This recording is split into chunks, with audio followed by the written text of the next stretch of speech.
Entrevista na Mirante News. Estou na linha aqui com o prefeito de Bacabal, Roberto Costa, que é presidente também da FAMEM, um assunto que a gente abordou no bloco anterior e vai repercutir agora com o Roberto Costa, justamente sobre essa ida, né, dos prefeitos lá em Brasília e essa alteração que o Congresso Nacional conseguiu fazer ontem, derrubada de vetos, né, até para repasse desses recursos a municípios nesse ano eleitoral. A gente estava falando sobre isso aqui e foi definido ontem nessa votação no Congresso Nacional entre deputados federais e senadores. Roberto Costa, boa tarde. Prefeito, a primeira pergunta é justamente essa, sobre a marcha dos prefeitos. O senhor não só como prefeito de Bacabal, mas também presidente da FAMEM, a federação que representa os 217 municípios aqui do estado. O senhor acredita que essa alteração que foi feita ontem no Congresso Nacional, essa derrubada de vetos, tem a ver muito com o que vocês, prefeitos, fizeram durante a semana? Foram, pleitearam e, pelo jeito, conseguiram mudar alguma coisa lá no Congresso Nacional? Boa tarde. Boa tarde, João Ricardo e ouvintes do programa Abrindo Verbo. Primeiro, agradecer essa oportunidade aí que vocês estão dando para que a gente possa fazer alguns esclarecimentos que são esclarecimentos de interesse público, né?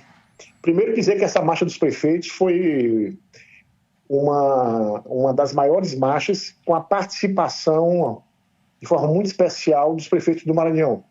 Nós tivemos quase 100 prefeitos participando ativamente dessa grande mobilização que é construída, né, que é organizada pela Confederação Nacional dos Municípios, a CNM, e que esse ano nós tivemos uma participação, digamos assim, muito decisiva com a presença dos gestores maranhenses, de vice-prefeitos, alguns prefeitos levaram também vereadores.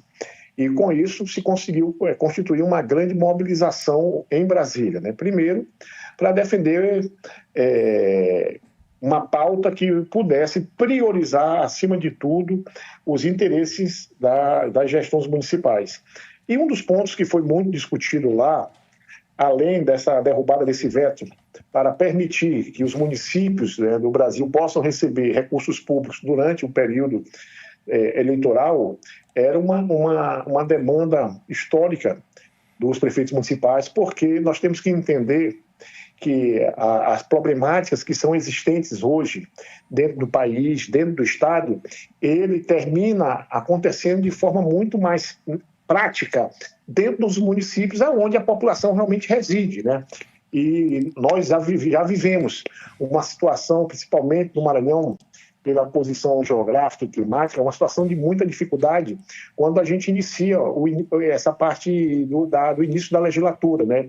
De janeiro, praticamente, a maio, que nós estamos ainda sob um período de fortes chuvas. E isso tem prejudicado muito, não só a questão dos investimentos, mas a infraestrutura de todos os municípios.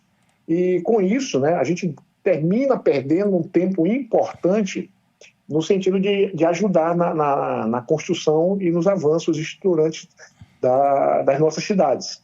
E quando chega esse período eleitoral, isso termina sendo também um outro problema, porque os municípios deixam de poder receber recursos legais que poderia estar fazendo investimentos, inclusive na recuperação do prejuízo que é causado pelas fortes chuvas que têm caído em todo o Maranhão. Então, ontem o Congresso deu uma posição importante com a derrubada desse veto. Era um anseio, na verdade, como eu disse, de todos os gestores municipais, e que isso ajudará muito, não apenas o prefeito, mas, acima de tudo, a população, porque nós teremos o tempo suficiente também de toda a articulação que nós fazemos em relação ao apoio do governo federal, o apoio da nossa bancada, no sentido de termos recursos que possam ajudar também na construção de uma nova infraestrutura.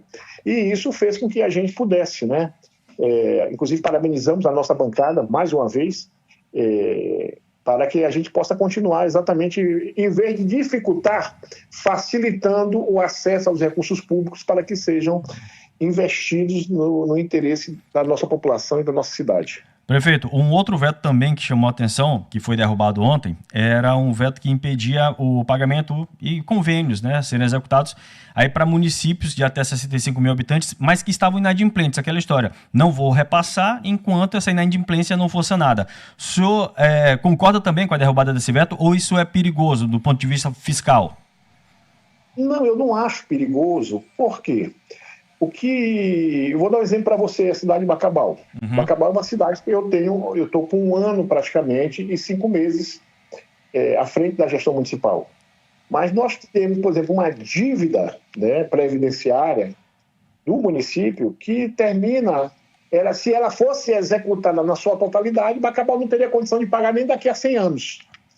Existem muitas situações que ocorreram, não por culpa da atual gestão, que foi em função de gestões que passaram pelo município e que o município terminou pagando um preço muito alto em função de inadimplência, né?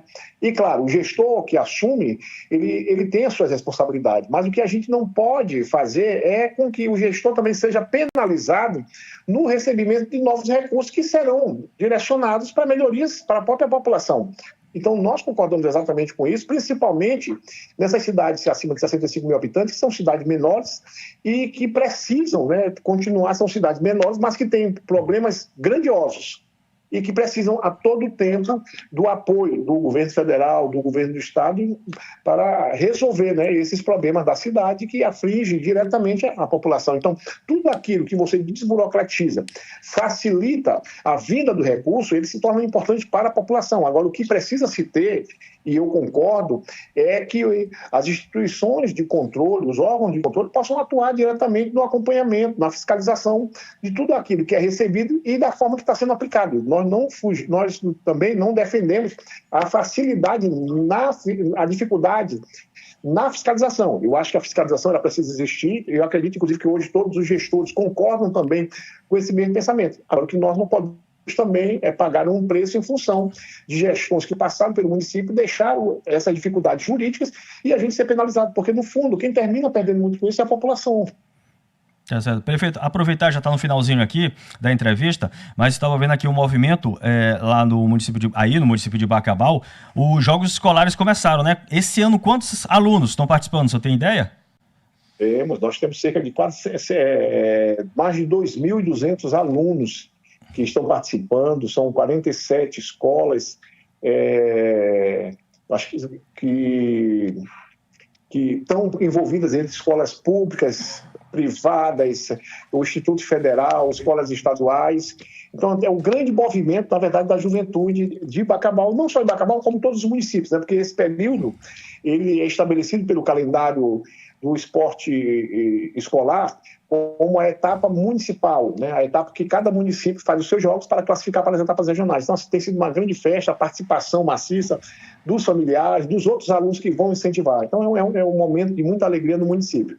Apesar de nós também estarmos ainda vivendo a dificuldade dessa questão da chuva dentro do município de Bacabal, mas, como eu disse, os jogos escolares vêm dar um novo ânimo e abrir exatamente essa nova fase que nós vamos começar aqui na cidade de recuperação da infraestrutura da cidade com essa finalização do período chuvoso, né? Tá certo. Prefeito Roberto Costa, obrigado pelas informações. A gente conversou com o senhor no finalzinho aí sobre Bacabal, mas principalmente sobre a questão dos municípios, o senhor na condição de presidente da FAMEM. A gente vai ficar atento. Qualquer coisa a gente volta a manter contato. Boa tarde, até uma próxima. Boa tarde, Ricardo. Obrigado a vocês.